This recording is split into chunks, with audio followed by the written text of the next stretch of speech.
sum sao nó suối cửa lăng khóc vỡ thấy ano mơ tháng kha thì cứ thar có sao thương kha sum sao nó suối cửa lăng khóc vỡ thấy ano mơ tháng kha.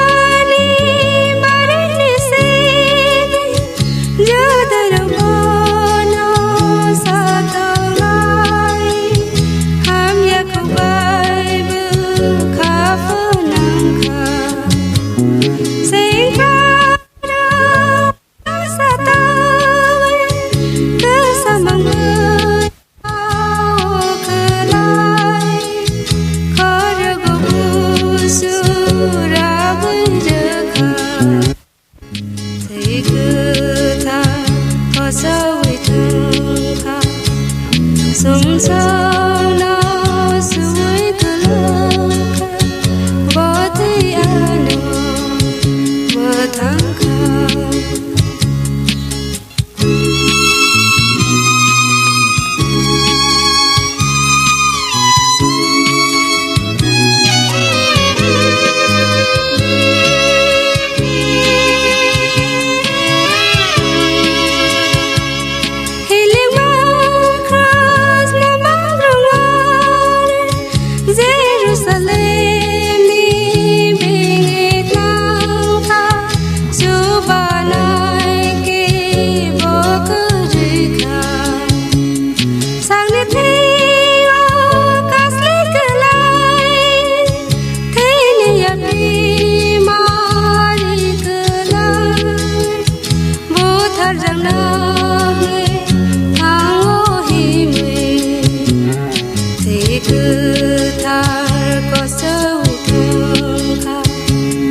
Sum sao nó suối cửa lăng khóc vỡ thấy ano mơ tháng kha.